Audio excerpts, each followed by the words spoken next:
Ruli, anak semuanya, dan dengan mengucap Bismillahirrahmanirrahim, pada pagi hari ini saya luncurkan Papua Football Academy di tanah Papua.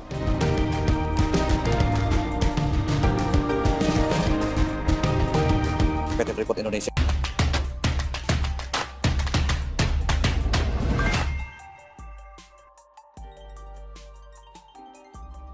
Jokowi bikin Papua Football Academy di Stadion Kader Demokrat. SBY auto prihatin. Ditulis oleh Manuel dari siwar.com.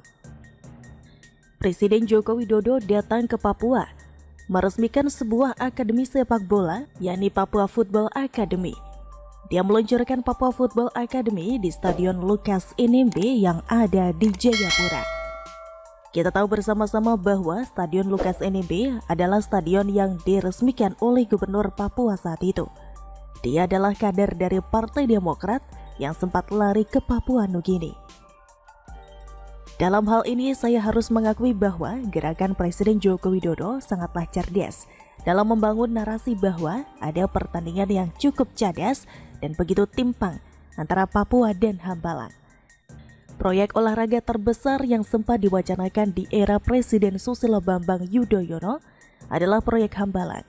Di sana akan dibangun wisma atlet dan diharapkan memunculkan banyak sekali atlet-atlet berpotensi.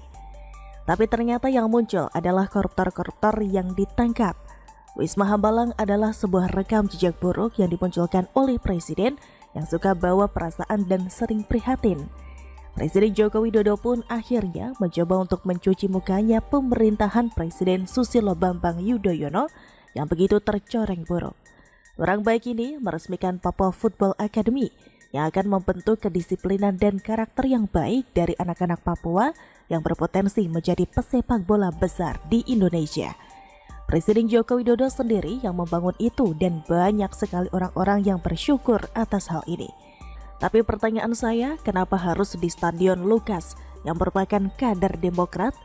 Pesan tersembunyi dan terselubung yang diberikan oleh Presiden Joko Widodo adalah mempertontonkan gagalnya Susilo Bambang Yudhoyono dalam membangun Indonesia selama 10 tahun kemarin ini. Yang dibangun bukan manusianya, tapi yang dibangun adalah kerajaan Cikeas yang pada akhirnya harus tenggelam karena kader-kader Demokrat yang gak beres dan banyak yang korupsi di eranya. Yang saya ngomong ini fakta loh, bukan asal-asalan saja. Pesepak bola di Indonesia masih banyak yang harus digali potensinya. Negara kita adalah negara dengan penduduk terbesar keempat di dunia. Akan tetapi, pelatihan-pelatihannya masih kalah jauh dengan negara-negara Eropa dan Amerika yang penduduknya relatif jauh lebih sedikit dibandingkan Indonesia. Inilah yang menjadi ironi dari negara-negara Asia yang negaranya jarang bisa masuk ke Piala Dunia. Bahkan sepak bola Indonesia dan Korea Selatan pun jauh timpang. Sebenarnya gak banyak orang-orang yang sadar bahwa negara Indonesia itu sebenarnya bisa berpotensi menguasai dunia. Saya penasaran dengan presiden sebelum-sebelumnya yang seolah-olah tutup mata dan tutup telinga soal olahraga. Presiden Joko Widodo memiliki sensitivitas yang sangat amat tinggi di dalam menentukan lokasi dan tempat mencetak atlet-atlet berkelas dunia di Indonesia. Di alam Papua yang indah dengan udara yang bersih membuat penggalian potensi akan menjadi semakin luar biasa. Kemegahan stadion di Jayapura jauh lebih bagus daripada stadion yang dibangun oleh Gubernur Dungu Rasis yang gak sebentar lagi dibuang oleh rakyat Jakarta, yakni Anies Baswedan, yang merupakan kader Demokrat juga dulunya.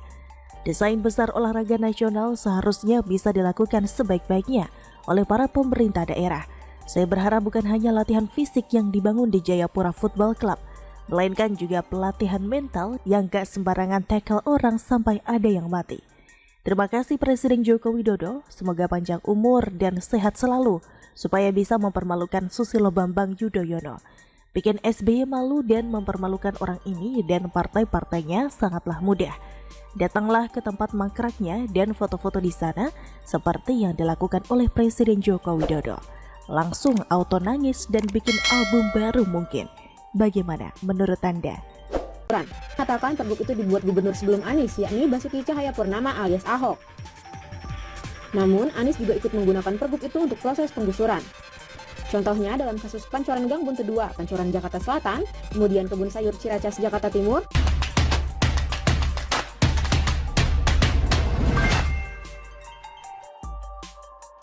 Kemendagri skakmat Anies soal pengajuan cabut pergub era Ahok. Ditulis oleh Syardi dari siwar.com. Drama janji tidak menggusur yang pernah dilontarkan Anies sejak jadi calon gubernur ternyata masih belum selesai hingga 2 bulan sebelum dirinya lengser. Dalam beberapa pemberitaan, Anies ternyata dianggap tetap melakukan penggusuran meski tidak dalam sorotan media secara luas. Hingga akhirnya Koalisi Rakyat Menolak Penggusuran atau KRMP mendemo Anies dan mendesak dia agar mencabut pergub penggusuran yang diterbitkan di era Ahok. Anies kemudian memberikan harapan dengan mengatakan pihaknya sudah mengajukan pergub untuk mencabut aturan sebelumnya kepada Kementerian Dalam Negeri atau Kemendagri. Anies memastikan pihaknya akan mencabut aturan yang dibuat Ahok tersebut. Tapi drama kembali terjadi di mana ternyata Kemendagri mengakui belum menerima adanya pengajuan tersebut. Jadi siapa yang ngibul? Siapa yang sedang tarik ulur menunggu sisa waktu habis? Tampaknya kalau dibikin survei, mungkin banyak yang lebih percaya Anies sedang bikin alasan. Lucunya lagi, Anies mengaku baru tahu pernyataan dari Kemendagri itu. Dia mengaku akan memeriksanya lebih lanjut kepada jajarannya yang mengurus soal pengajuan pergub. Coba nanti saya cek, tapi yang jelas bahwa itu akan dicabut, kata Anies. Dia dengan santai mengatakan seharusnya pengajuan pergub untuk mencabut pergub Ahok sudah dikirimkan.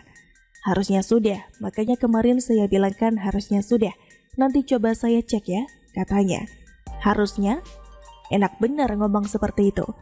Harusnya sih sudah ajukan, artinya perkataan itu tidak mengandung sebuah kepastian.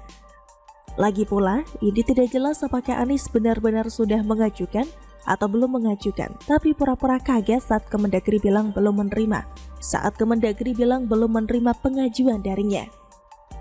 Ada bau-bau ngeles yang sangat tidak enak dicium. KRMP menilai Anies hanya bisa kembali mencari alasan untuk tidak mencabut pergub yang mengizinkan penggusuran paksa. Kali ini dalih yang dipakai diperkirakan adalah ditolak oleh Kemendagri. Pengacara publik LBH Jakarta sekaligus perwakilan KRMP, Jihan Fauzia Hamdi menyebut sebenarnya proses di Kemendagri hanya sekedar formalitas saja. Sebenarnya Anieslah yang memiliki kewenangan mencabut aturan tersebut. Dilihat dari tahapan untuk proses peraturan gubernur, memang gubernur yang melakukan penetapan, menandatangani naskah. Di level Mendagri itu hanya proses fasilitasi saja. Tetapi pada akhirnya akan balik ke gubernur, itu produk gubernur juga, kata Jihan. Menurut dia Kemendagri